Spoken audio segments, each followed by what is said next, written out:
I realized how different it was. And it wasn't the dialogue, it was the stage direction. That's the end of my contract. I'm finishing out my contract, yeah. The original X-Men actors just dropped a bombshell on Disney. From shocking changes behind the scenes to unexpected contract endings, they're finally saying what fans have suspected for years. But it's what they're exposing about Disney's control that could erase everything the X-Men stood for and the legacy they've built. The breaking point. Sir Patrick Stewart, Jennifer Lawrence, James McAvoy, Hugh Jackman, names that built the modern X-Men empire. Names that Disney now wishes could just fade away quietly, without question. But instead of silence, came whispers, and then the bombshell. The man who played Professor Charles Xavier for nearly 2 decades sat beside his longtime co-star, watching the final cut of Logan, and suddenly, it hit him. Not a line in the script, not a direction in the screenplay, but a feeling like something had been stolen. This is going to be a different kind of X-Men altogether. And finally, I got a script. And I could see at once that we were in a different environment altogether. And in that moment, Stewart knew this wasn't a goodbye to a character. It was a farewell to integrity. Because the world of X-Men, the one he and Hugh Jackman helped define, was being reshaped by Disney into something he didn't recognize, and perhaps didn't respect. I realized how different it was. And it wasn't the dialogue, it was the stage direction. Let's go back. Patrick Stewart had been Professor X since the 2000s X-Men, a stoic, noble mentor with Shakespearean gravitas. Under Fox's stewardship, the franchise wasn't always perfect, but it aspired to say something, to challenge, to speak on marginalization, identity, and trauma. It was, for a time, the thinking man's superhero saga, but then came Disney. The acquisition of 21st Century Fox by Disney was sold to the public as a mega merger of creativity and legacy. But for Stewart and others, it marked a corporate cleansing, an erasure of what came before. In one of the most revealing interviews of his career, Stewart didn't just speak fondly of Logan. He confessed to being protective of it. Why? Because it was the last of its kind. I'm very protective, and you might even say sentimental about Logan. Sentimental over a superhero film? Absolutely, because Logan was raw, bleak, uncompromising. It was the kind of film Disney simply wouldn't make now, and Stewart knew that. He could feel it. He went further. Reflecting on his long tenure in the role, he recalled being hooked by Logan's script the moment he realized how radically it departed from the polished PG-13 uniformity that had defined the earlier films. These were the elements Stewart cherished because they challenged the clean-cut myth of the superhero. They gave him, and Hugh Jackman, something real to say in a genre drowning in CGI sludge. But Disney doesn't do frailty, or complexity, or endings. Now here's where the story gets darker, because Stewart didn't just walk away. He was chased, not by villains, but by studio strategists who, according to internal reports, were eager to reposition the franchise around younger, cheaper, more pliable talent. Legacy actors like Stewart and Jackman, too old, too expensive, too opinionated. The emotional finale in Logan, which saw both Professor X and Wolverine meet brutal, definitive ends, was quietly undermined behind the scenes by Disney's suggestion that no one really stays dead in superhero stories. It was a corporate disclaimer in the middle of a eulogy, because Stewart's farewell was never meant to be permanent, at least not according to Disney. They wanted cameos, multiverse nods, variants, anything to milk nostalgia without honoring the journey. In short, they wanted the brand, not the story. And Stewart, to his credit, refused. He entertained offers. Yes, Deadpool was on the table, but you could hear the weariness in his voice. However, another notion has came up only earlier today, and that was Deadpool. Clearly his heart wasn't in it, but Stewart wasn't the only one rattled. Enter Jennifer Lawrence. Arguably the face of the X-Men reboot era, Lawrence's mystique was the emotional thread that tied together First Class, Days of Future Past, and Apocalypse. But by the time Dark Phoenix rolled around, her role had been whittled down to minutes of screen time. When asked about her future with the franchise, her response was a clear no. I'm finishing out my contract, yeah. She went on to say something more unnerving. I told Fox not to, not ask me. But because you want to have the option to turn them down? Yeah. Why? Because she wanted the upper hand, the option to say no before being given the offer. I kind of want to bait them with a text, and then when they call me, I go, "Don't call me," and then hang up. I don't know what I'm. That's not confidence. That's trauma. That's someone who doesn't want to burn the bridge, but definitely doesn't want to cross it again. And her reasoning? Gut instinct. I want them to ask me, and then I'm just going to see how I feel in the moment when they ask. It might not make sense to a lot of people, but I feel like I'll know when they ask. If I get a pit in my stomach and I feel like I'm going to throw up, then I'll say no. That's how deep the disillusionment ran. And if that wasn't enough, she revealed that even during the filming of Apocalypse, her commitment was dwindling. I feel like I'm on a part-time movie. Yeah. It's fantastic. I haven't worked an entire week on this whole movie. The cracks weren't just forming, they were widening. What caused this collapse in morale? A quiet coup behind the curtain. After Disney's takeover, internal mandates pushed for a cleaner, more homogenized X-Men. Characters like Mystique and Magneto, once symbols of moral ambiguity, were minimized in favor of younger, less controversial figures. Worse, longtime cast members weren't being consulted, a fact Michael Fassbender revealed. There is new cast members. What was it like meeting those new cast members? Did you give them tips? I haven't met them.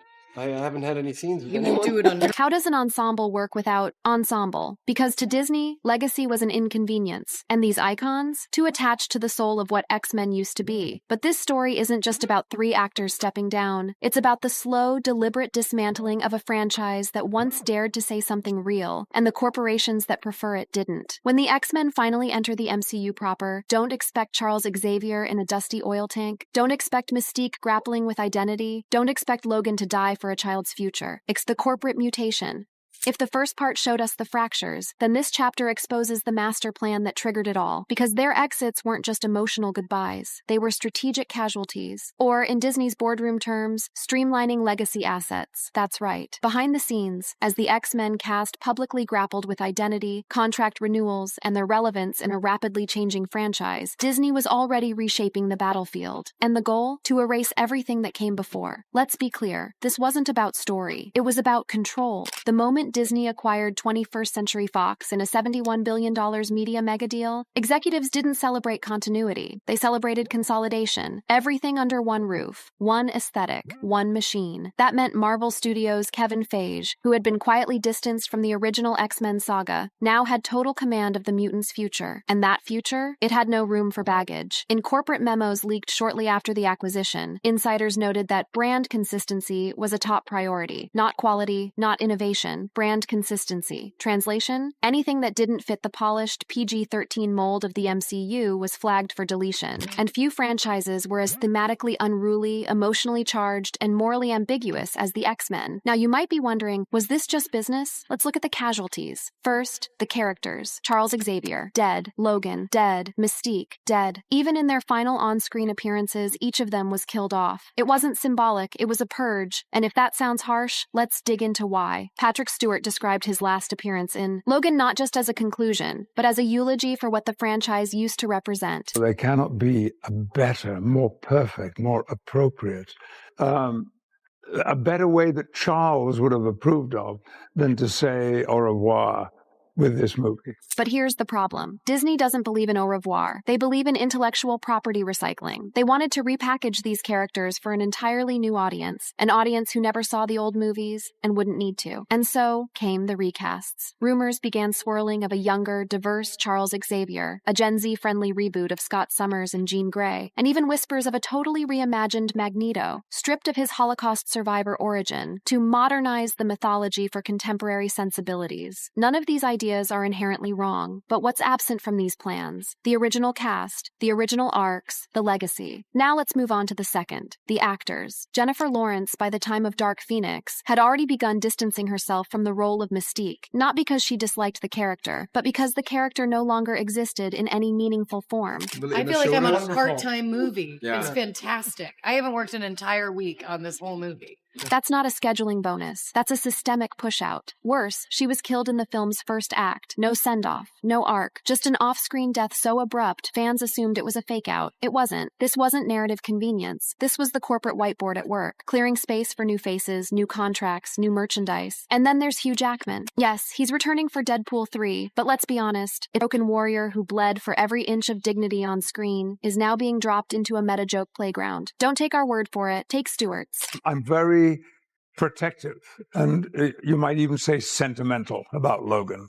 However, another notion has came up only earlier today, And that was Deadpool. A notion, an afterthought, a parody. That's what Disney wants X-Men to become. Memes, cameos, background players, and someone else's cinematic punchline. Finally, let's get into the third, the themes. If there's one thing the X-Men franchise was revered for, it was its themes. Alienation, prejudice, found family, power, and morality. From Magneto's trauma-driven rage to Rogue's fear of touch, these weren't just characters, they were allegories. And what has Disney done with those allegories? They've sanitized them. They've rebranded mutation as just another cool superpower, like web-slinging or armor suits. No more deep dives into identity politics. No more explorations of marginalized bodies. Just quips, costumes, and crossover potential. Compare the tone of Logan, gritty, intimate, tragic, to what we know about the upcoming MCU mutants. An ensemble cast introduced through Deadpool, then likely folded into Avengers, Secret Wars. That's not integration, that's assimilation. The pattern is unmistakable. Disney buys beloved IP, identifies its high-risk elements, mature content, morally gray protagonists, aging stars, then quietly phases them out, replaces them with safer, shinier versions, and calls it a new era. But here's where it gets insidious. The company doesn't just want to reboot characters. They want to rewrite memory. Marvel Studios has barely acknowledged the existence of the previous X-Men films. Even in promotional material, there's little reverence for the 2017 saga. No retrospectives, no tributes, just a vague promise of mutants coming soon. It's like they never happened, and it's working. Younger fans now refer to Stewart and McKellen as the old X-Men. Jackman, a legacy Wolverine. Mystique, that blue chick from the old timeline. As if that universe was a rough draft. So what happens next? If leaked casting sheets are accurate, the rebooted X-Men will hit screens around 2026. And the new Professor X? Rumored to be younger, less stoic, more accessible. Someone who can do press junkets, TikTok challenges, and multi-season Disney Plus arcs. The story? A hard reboot. Set in the MCU. No direct links to the Fox films. And the original cast? Frozen in time. Unless they agree to Disney's terms. Cameos, jokes, and alternate universes. Remember Stewart's cameo in Doctor Strange and the Multiverse of Madness? He played a variant of Professor X, died in under 5 minutes, and wasn't even the same version from Logan. It was a cartoon, literally. Yellow hover chair, bright lighting, zero emotional continuity. That's what Legacy has been reduced to. Fan service photo ops. But here's the kicker, and the final twist of the knife. This erasure isn't about creative freedom. It's about corporate compatibility. Disney needs characters they can plug into theme parks, merch lines, and animated shows. Characters who don't cry, who don't bleed, who don't curse, who don't complicate the brand. And so, the Great Purge continues. Not with a bang, but with a smile, a cameo, a contract termination, and the fans? They're expected to forget, but we won't. We remember Charles Xavier bleeding in an overturned water tank. We remember Mystique struggling between mutant pride and human. Compassion. We remember Logan whispering his final breath as a surrogate father. We remember when X-Men meant something, before Disney mutated it.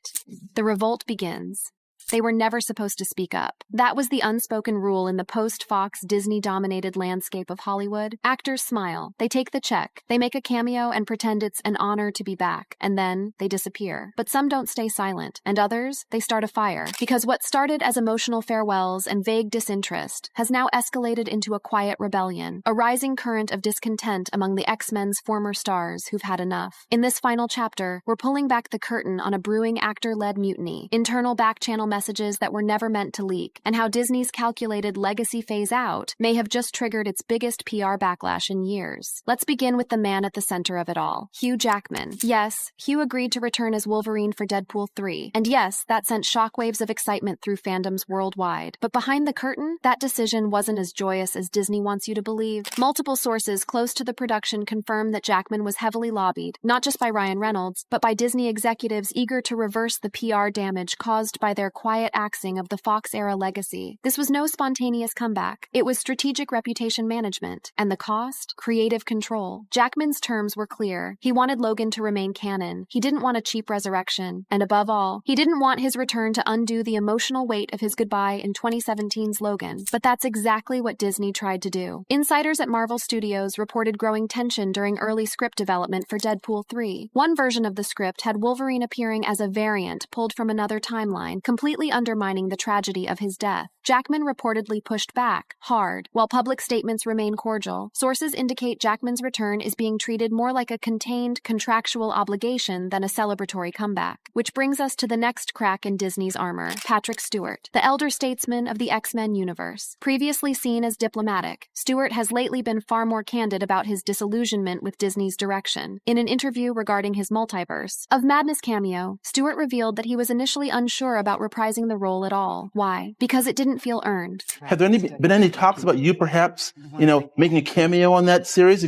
Has that happened? Any approaches made? After this movie, after Logan, the material would have to be so extraordinary. Let's translate that. He felt manipulated, used. The cameo wasn't a story-driven choice. It was a shiny distraction for Marvel's multiversal madness. And when Multiverse of Madness was released, fans noticed. This Professor X was nothing like the Charles Xavier from Logan. No pain, no complexity, just a costume callback and a one-liner death. Stewart knew it. And his response? Frustrated silence, followed by a now infamous comment to a UK outlet. There's nothing I could add that would make that appearance feel more like Charles Xavier than a Halloween costume. He didn't say it on a red carpet. He said it after the fact, once the NDA pressure had eased and the applause had faded. And he's not the only one talking. Michael Fassbender, the critically acclaimed Magneto from the prequel trilogy, has reportedly turned down multiple overtures to return. According to Hollywood insiders, Fassbender cited scriptural shallowness as a key reason for his refusal, privately expressing concern that the new scripts didn't understand what made Eric Lensher compelling. A leaked email from a Disney casting coordinator revealed that multiple actors from the Fox era were offered roles as variants in upcoming Marvel multiverse projects, including Nicholas Hoult, James McAvoy, and yes, even Halle Berry. Most declined. Why? Because they weren't being invited back as characters, they were being invited back as props. In fact, one casting breakdown reportedly described Storm's appearance as a retro cameo to reward older fans. Not a role, not a story arc, just nostalgia bait. And now, that condescension is biting back. Jennifer Lawrence, meanwhile, has become the most unapologetically sarcastic of the bunch. Already skittish about returning even in 2016, Lawrence has since leaned fully into publicly mocking the franchise's treatment of its characters. I told Fox not to not ask me. But because you want to have the option to turn them down? Yeah. This isn't just snark, it's rage disguised as humor. The franchise that once touted Lawrence as its emotional core reduced her to a background casualty in Dark Phoenix, and then expected her to clap on the sidelines as the MCU rebooted her legacy? Not a chance. And now, that frustration is being picked up by other stars. According to an anonymous source at CAA, Creative Artists Agency, there has been a growing coalition of legacy Marvel actors, voicing concerns about character misrepresentation in multiverse cameos. One memo allegedly warned clients that accepting short-term Marvel appearances could erode long-term brand equity for serious actors. Translation: don't let Disney make you look like a joke. But this revolt isn't just happening in secret. It's reaching the fans, and it's growing louder. #NotMyX-Men trended on Twitter X for 3 consecutive weekends after Multiverse of Madness dropped. Fan forums were flooded with commentary on how disrespectful the treatment of legacy characters had become. Reddit threads titled "Charles Deserved Better" and "Why Did Mystique Even Die Like That?" now number in the thousands. One YouTuber with over 2 million subscribers released a 45-minute video essay titled "Marvel Just Erased the X-Men, Here's Why That's Dangerous," and it hit 10 million views in under 48 hours. And Disney? They've responded the only way they know how, with spin. Press releases now refer to the new X-Men reboot as a fresh take for a new generation, while quietly deleting old promotional materials for the Fox-era films from their streaming platforms. Try finding Days of Future Past on Disney Plus in some regions.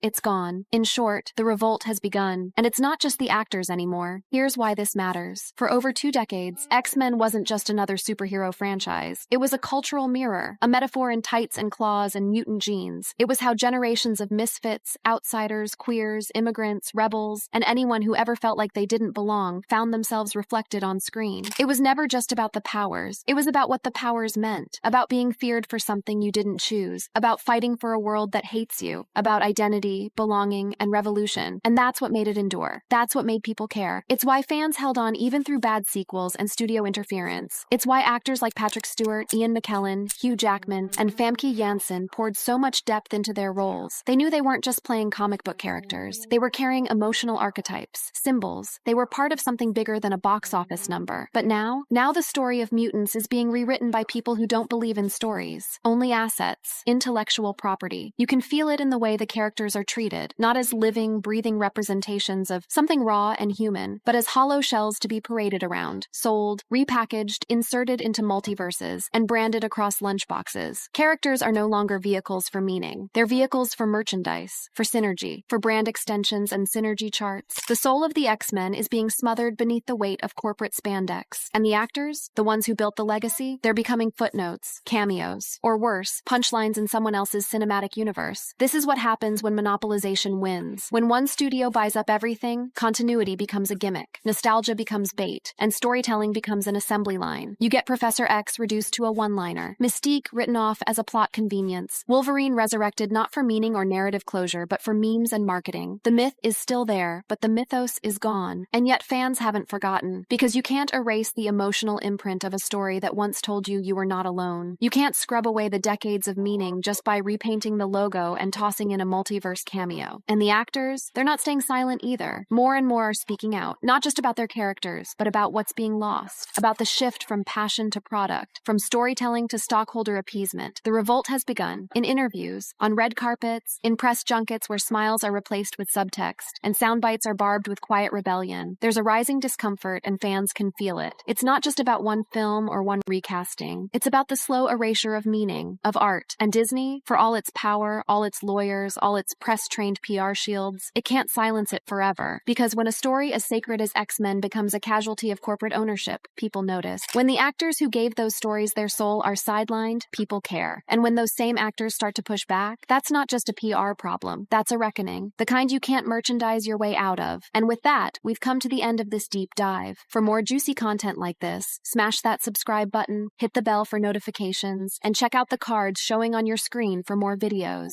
Don't forget to comment your thoughts below.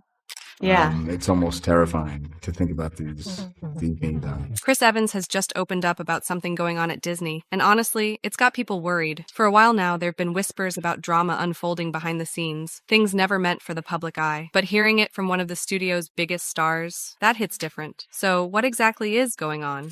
Chris Evans drops a bombshell about Disney.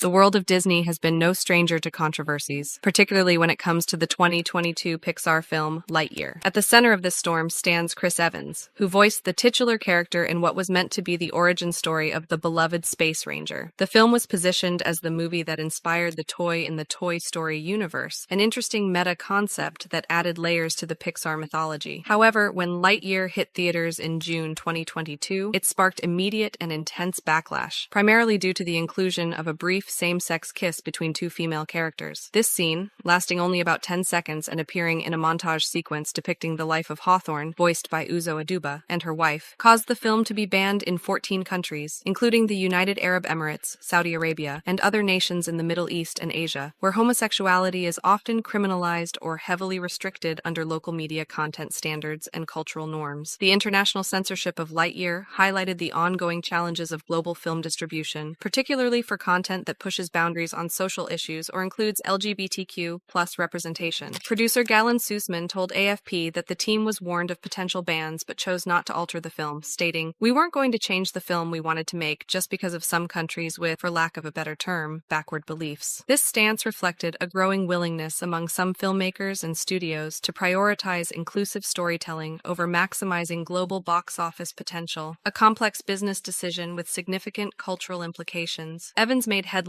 when he boldly addressed this controversy head-on. In an interview with Reuters that quickly went viral, he didn't mince words about those criticizing the film's LGBTQ+ representation, stating, "The real truth is those people are idiots." The actor's unfiltered response was remarkable for its directness, especially coming from the star of a Disney-Pixar family film. Most actors promoting such projects tend to respond to controversies with carefully worded diplomatic statements, but Evans chose a more confrontational approach that aligned with his personal values, while potentially risking alienating certain audience segments. The actor went on to elaborate on his position regarding social progress, framing the issue as part of a broader historical pattern of societal advancement. I mean, I think throughout history, you can see every time there's been social advancement as we wake up. I mean, the American story, the human story is one of constant social awakening and growth. And that's what makes us good. This framing situated the Lightyear controversy within a larger narrative of American and human progress, suggesting that resistance to diverse representation is not only wrong-headed, but part of a historical pattern that ultimately gives way to greater inclusivity. Evans's choice to contextualize the film's representation in these sweeping historical terms elevated the discussion beyond a single scene in an animated movie, connecting it to fundamental questions about social evolution and progress. What's particularly interesting about Evans's Evans's stance is how firmly he planted his flag in support of inclusion, even as Disney was navigating its own internal controversies regarding LGBTQ plus content. Before the film's release, the same-sex kiss scene was initially cut from Lightyear, but was later restored following protests from Pixar staff. This internal conflict at Disney Pixar was part of a broader protest against Disney's response to Florida's Don't Say Gay bill, officially the Parental Rights in Education bill, which restricts discussions of sexual orientation and gender identity in primary school classrooms. In March 2022, LGBTQ employees and allies at Pixar sent a joint statement to Disney leadership, claiming that Disney executives had censored overtly gay affection in films, highlighting years of thwarted efforts to include LGBTQ plus identity in their projects. The statement detailed specific examples, including the removal of a rainbow sticker from Soul 2020 and same-sex couples from various backgrounds in films, illustrating the tension between creative desires for representation and corporate concerns about market reception. Evans continued his criticism of those opposing the film's representation, predicting their eventual irrelevance in increasingly stark terms. And,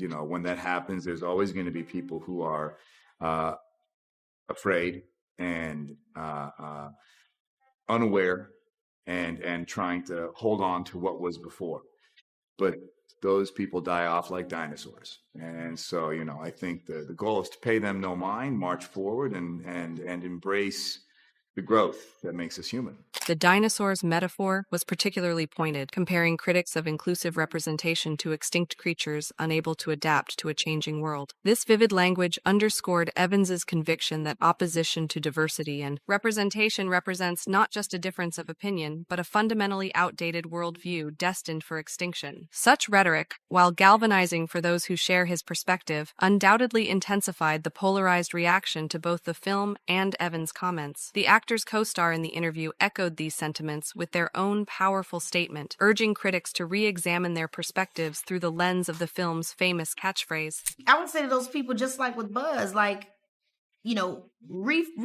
your idea of tradition. Understand that it's to infinity and beyond. It's time to move forward. It's time to accept and look and enjoy all the faces that have always been there. You know what I mean? They've always been a part of the picture. You just try to paint them out. So that's also what this is about. It's about this is what it looks like. This is what it's always been, and to infinity and beyond. This creative incorporation of Buzz Lightyear's signature phrase, "to infinity and beyond," transformed it from a space exploration metaphor into a call for social progress, cleverly linking the film's theme of pushing boundaries with the real-world push for greater inclusivity and representation. The controversy surrounding Lightyear didn't end with its representation issues. There was also significant discussion about the casting of Chris Evans instead of Tim Allen, who had voiced Buzz Lightyear in all 4 Toy Story films. This decision led to fan disappointment and speculation about whether Allen had been passed over for political reasons, given his conservative views and public support for Donald Trump. Some fans and media outlets theorized that Allen's absence was due to his political stance, noting incidents like a 2013 controversy involving racial slurs, adding another layer of political tension to the film's reception. Evans addressed this casting controversy directly, explaining in interviews that Lightyear depicted the human character who inspired the toy, not the toy itself, which justified the different voice casting. In an interview with Jimmy Kimmel, he further clarified the premise of the film, describing his initial confusion and the explanation he received from director Angus MacLane. So, listen, I'm a massive, massive Pixar fan, and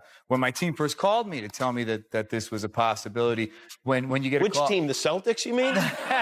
Sorry, God, that was like the most Hollywood thing. When my team called, my agents. And when everybody's on the call, it's either good news or really bad. Oh, right. Evans went on to explain the concept behind the film, revealing how the director's childhood fascination with Star Wars informed the creative vision for Lightyear. And I went up and I met with them, and Angus, the director, had a PowerPoint presentation, and it began by him saying, so when I was a kid, I loved Star Wars, and click, the first slide was, 5-year-old Angus covered in Han Solo gear, and he said it was just his whole world. He had all the toys, and his friends loved it.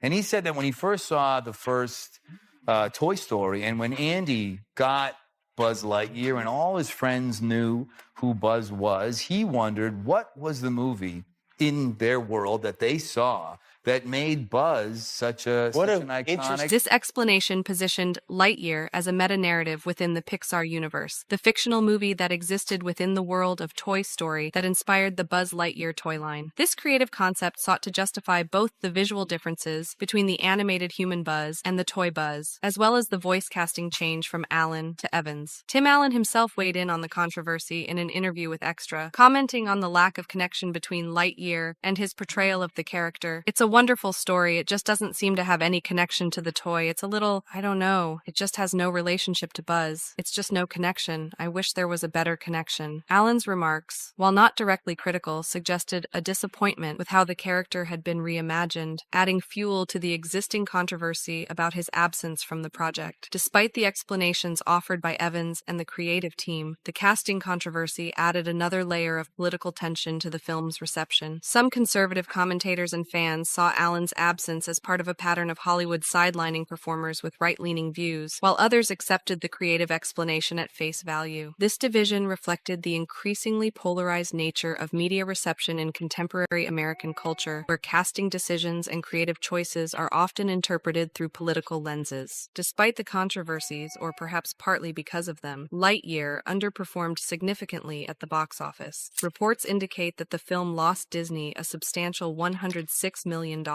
with a production cost of $373 million, including marketing and distribution, and global box office earnings of only $26.4 million. This financial disappointment led to further criticism and analysis, with some attributing the failure to the film's perceived woke agenda, and others pointing to factors like the confusing premise, the absence of Tim Allen, or simply the quality of the film itself. Conservative backlash against the film was significant and vocal. Representative Jim Jordan expressed his views on Twitter with the succinct critique, "Buzz Lightyear went woke. The movie went broke," encapsulating the go woke, go broke sentiment that has become a common refrain among critics of progressive content in entertainment. Right-wing podcast host Ben Shapiro elaborated on this position on social media, claiming that Disney has a not at all secret gay agenda and encouraging parents to consider this before taking their children to see Lightyear. He included a screenshot of the lesbian couple from the film to emphasize his point, drawing attention specifically to the representation that Evans had defended as a natural part of human progress. The backlash extended beyond social media commentary to concrete actions. A school in Ontario, Canada, canceled a planned field trip to see the film, and a theater in Oklahoma announced its intention to fast forward through the kiss scene during screenings. These responses demonstrated how the brief scene had become a flashpoint for broader cultural tensions about representation in children's media and parental control over the content their children consume. The controversy around Lightyear continues to be a point of discussion even in 2025, with recent social media posts still referencing it alongside other Disney projects as examples of woke flops. In April 2025, user at BigPoppage68 commented on X, "But at Disney is bleeding money from woke flops like Buzz Lightyear and the Snow White remake. We should quit pretending it's not a problem." This suggests that the film's legacy and the discussions it sparked about representation in media continue to resonate in cultural conversations years after its release, becoming part of a larger narrative about Disney's creative direction and its commercial consequences. Not all reactions to the controversy were negative, however. Some commentators mockingly criticized the intensity of the backlash, drawing parallels to other cultural flashpoints. In April 2025, user at Sammy Wrestlin noted on X, "They literally couldn't sleep at night because a mermaid was black. They stormed a capitol. They never admitted defeat. They also almost killed everyone in their way when there was 2 women kissing in the Lightyear movie. Their snowflakery knows no bounds." This satirical take characterized the backlash as disproportionate and politically motivated, connecting it to other instances of conservative outrage over diverse casting and representation. At this point, it's clear that Evans's stance placed him squarely on one side of a cultural debate that extends far beyond a single animated film. His willingness to call critics idiots and predict their extinction like dinosaurs demonstrated a level of conviction that set him apart from the more measured corporate responses typical of Disney-affiliated talent. Whether this bold stance has affected his relationship with the entertainment giant remains to be seen, but it certainly cemented his reputation as an advocate for progressive values in an increasingly polarized media landscape. Disney scandals rock the entertainment world.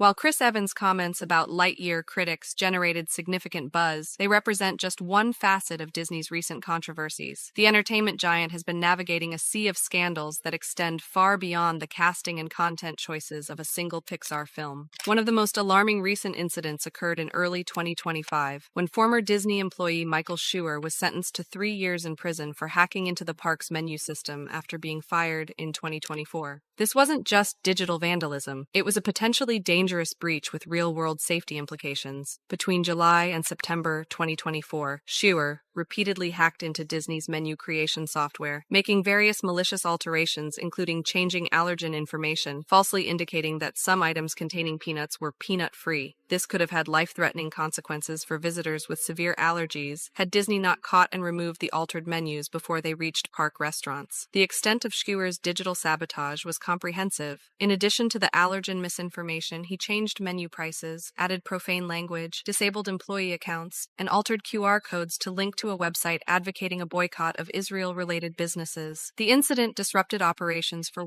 2 weeks, requiring manual processes and backups, and cost Disney at least $150,000 in immediate damages. Schur initially denied wrongdoing, claiming Disney was framing him and citing a mental health disability, but he eventually pleaded guilty to computer fraud and aggravated identity theft. In April 2025, he was sentenced to 3 years in prison and ordered to pay restitution of approximately $690,000. This incident highlights significant cybersecurity vulnerabilities at one of the world's most visited theme park destinations, raising questions about Disney's digital infrastructure and employee management practices. The case also illustrates the growing intersection of cybersecurity and physical safety in our increasingly digital world. Another ongoing controversy plaguing Disney parks involves the exploitation of the Disability Access Service, DAS, designed to assist guests with disabilities who cannot wait in traditional lines. Reports from May 2025 indicate that some guests are hiring disabled individuals to accompany them and use DAS passes to skip lines, a practice costing approximately $100 for priority access. The practice involves able-bodied guests effectively renting the services of someone with a disability solely to gain preferential treatment in attraction queues. This exploitation not only undermines the purpose of the DAS system, but also commodifies disability in a troubling way. This is not the first time Disney has grappled with such abuse. Similar practices were documented in the early 2010s, leading Disney to replace the guest assistance card with the more structured DAS in 2013. In response to continued exploitation, Disney updated the DAS program again in 2024, narrowing eligibility to focus primarily on developmental disabilities like autism, requiring virtual interviews up to 30 days in advance, and limiting group sizes. However, these policy changes have themselves become controversial. A class action lawsuit filed in February 2025 alleges that the new policies discriminate against guests with physical disabilities, violating their rights under the Americans with Disabilities Act and California's Unruh Civil Rights Act. The lawsuit seeks changes to eligibility criteria and damages of at least $4,000 per violation, arguing that the current implementation forces public disclosure of medical information, constituting a privacy breach. Public reaction to the exploitation of the DAS system has been strongly negative. On forums like mumsnet.com, commenters called the hiring practice deceitful and profoundly depressing, with one person noting, "As someone with a disability who now has to jump through ridiculous hoops in Florida, people like your husband are the reason getting the pass I've legitimately used for years is now near impossible." Disney has defended its policies, stating that the claims in the lawsuit are without merit. The company adjusted the wording of its DAS eligibility descriptions in January 2025, removing the word "only" from certain criteria, possibly in response to legal pressures. Beyond operational issues at the parks, Disney has also faced broader controversies related to cultural and political debates. The company's response to Florida's Don't Say Gay bill in 2022 exemplifies this challenge. Disney's initial silence on the legislation led to staff walkouts and public criticism. LGBTQ employees and allies at Pixar alleged that Disney executives had actively censored overtly gay affection in their films. When Disney eventually opposed the bill after significant pressure, promising $5 million to LGBTQ+ charities and halting political donations in Florida, it faced backlash from conservative stakeholders and politicians. Florida Governor Ron DeSantis responded by targeting Disney's special self-governing status in the Reedy Creek Improvement District, escalating what had been a cultural disagreement into a legal and legislative battle. The controversies surrounding Lightyear are part of a longer history at Pixar and Disney regarding LGBTQ+ representation. Over Pixar's 27-year history, few films have included unambiguous LGBTQ+ characters, with examples like a one-eyed cop mentioning a girlfriend in Onward 2020, and two moms hugging a child in Toy Story 4 Inches 2019. This pattern suggests an ongoing tension between creative desires for inclusive storytelling and business concerns about market reception. The conservative backlash against Disney's perceived woke agenda extends beyond Lightyear. Recent social media comments continue to frame Disney's creative choices in political terms. For instance, the casting decisions for the live-action Snow White remake sparked heated debates in March 2025, illustrating how Disney properties have become battlegrounds in broader cultural wars about representation. In March 2025, another incident added to Disney's challenges when a fire broke out in a walk-in cooler backstage at Epcot's France Pavilion, leading to the evacuation of Remy's Ratatouille adventure. Just days later, a Florida man was arrested for attempting to bring cocaine into Magic Kingdom, generating headlines that associated Disney World with illegal drug activity. As Disney navigates these multifaceted scandals, it faces the challenge of maintaining its identity as a family-friendly entertainment provider while addressing the increasingly diverse and sometimes conflicting expectations of its global audience. The controversies reveal a company at the intersection of changing social norms, technological vulnerabilities,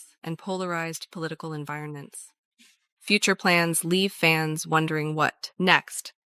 As controversies continue to swirl around Disney, fans and industry insiders alike are curious about Chris Evans' future with the entertainment giant. Having portrayed both Captain America in the Marvel Cinematic Universe and Buzz Lightyear in Pixar's Lightyear, Evans has been a significant presence in two major Disney franchises. However, his path forward with the company appears less certain than his past success might suggest. Speculation about Evans returning to the MCU as Captain America has been persistent since his character's emotional send-off in Avengers Endgame 2019. However, recent statements from the actor have consistently denied these rumors. In a January 2025 interview with People magazine, Evans firmly shut down reports of his return for Avengers Doomsday, stating simply, "That's not true," and noting that similar rumors resurface every few years since Endgame. This sentiment was echoed in an Esquire interview where he quipped, "Yeah, no, happily retired," when asked about reprising his role. Anthony Mackie, who has taken up the mantle of Captain America, confirmed in the same piece that Evans had not discussed returning, adding, "I talked to Chris a few weeks ago and it wasn't on the table then." These recent denials stand in contrast to earlier rumors from outlets like Collider in January 2021, which had suggested negotiations for at least one Marvel project, but these have not materialized into confirmed roles. The persistence of these rumors, despite clear denials, highlights the challenge actors face in controlling the narrative around their careers, particularly when attached to beloved franchise characters. Understanding Evans's original journey to becoming Captain America provides interesting context for his current stance. When asked how he got cast in the iconic role, Evans described it as a process filled with uncertainty. Luck.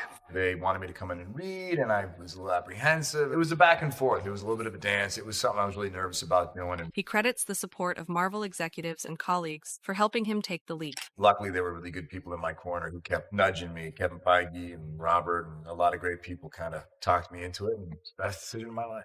This initial hesitation, followed by the career-defining success of his tenure as Captain America, may inform his current reluctance to return to the role. Having completed a satisfying character arc and moved on to other projects, Evans may be wary of diminishing the impact of Steve Rogers' farewell by returning for additional appearances. While the MCU door appears closed for now, another potential avenue for Evans' future with Disney lies in the Star Wars franchise. An ex-post from September 2019 shows Evans' interest in joining the galaxy far, far away, as he simply responded "me" to a query about MCU actors in Star Wars. Reports from Giant Freakin' Robot in June 2024, citing insider Daniel Richtman, indicated Disney had informal talks with Evans for an upcoming Star Wars project, likely a theatrical film under Kevin Feige's development. This potential Star Wars connection makes sense given Evans's previous collaboration with Rian Johnson, director of Star Wars Episode 8, The Last Jedi, on the hit film Knives Out. Earlier reports, like one from Mickey in November 2020, also mentioned talks between Evans and Disney regarding Star Wars, but the lack of updates leaves this possibility in the realm of speculation. In terms of animation work with Disney, Evans' experience with Pixar for Lightyear was both a creative opportunity and a commercial challenge. The film's underperformance at the box office, losing Disney $106 million according to reports, may affect the likelihood of sequels or new Pixar projects involving the actor. While critics praised his performance, there are no indications of sequels or new Pixar projects involving him. When discussing his approach to voicing Buzz Lightyear, Evans revealed his respect for Tim Allen's original performance. Well, it's nice to have what Tim did, because not only did he do it so well, and we all love him for what his performance was, but the character actually is. I mean, this is the human version of the toys. He further explained his process. This is an iconic role, but informed very much in part by what Tim did. Whatever this character is would have to be why Tim is the way he was. So you just kind of take his performance as a blueprint and just move upstream. Evans also shared insights into the unique challenges of voice acting for animation. Everyone always says, like, well, what was it like working with the other actors? You don't work with the other actors. You're in a booth by yourself. I didn't even meet half the actors until last night at the premiere. So it's a very isolating thing, and you really end up focusing extremely on the one string you're playing on, which is your voice. Beyond Disney-specific projects, Evans' current career trajectory includes several non-Disney films. According to the Cinemaholic, as of March 30th, 2025, his upcoming projects include Honey Don't for Apple TV Plus and Red One for Prime Video, suggesting a focus on expanding his presence across different studios and streaming platforms. Evans' contractual status with Disney provides another piece of the puzzle regarding his future with the company. His past MCU contract, detailed in Cinema Blend from 2018, was for 6 films, extended for Avengers Infinity War and Endgame, but expired post-2019. Reports from 2021, like one from We Got This Covered, suggested a new contract for more projects, but these have not led to confirmed roles. Despite the uncertainties surrounding his professional relationship with Disney, Evans maintains a personal connection to the company and its properties. His visit to Disney World in January 2025, reported by Aliers.net, shows his continued affinity for the Disney experience as a fan, even as his future as a Disney actor remains unclear. When discussing his own inspirations and the figures who encouraged his career path, Evans credited his parents and local theater directors. I mean, I'm very lucky. My parents were always really, really supportive. I had a couple good local theater directors. When I was a kid, you do community theater and kids theater and things like that. As of May 4th, 2025, Chris Evans' future with Disney remains largely speculative. While he has denied returning as Captain America, the possibility exists given past rumors, but current evidence leans toward no return. Star Wars offers a potential new chapter, with talks reported but no confirmation. Other Disney projects, like Pixar sequels, are not in development for him. His career trajectory, as seen in upcoming non-Disney projects, suggests a focus outside Disney, but his expressed interest in Disney's expansive franchises keep the door open for future collaborations. For fans of Evans' work with Disney, whether as Captain America or Buzz Lightyear, the coming months and years will likely bring clarity regarding his next steps with the entertainment giant. Until then, the actor's firm statements about being happily retired from the MCU and his diversification into non-Disney projects suggest a career in transition, one that may or may not include future collaborations with the house that Mickey built. Thank you for watching. If you enjoyed watching this video, click on one of the boxes playing on your screen to watch more similar content.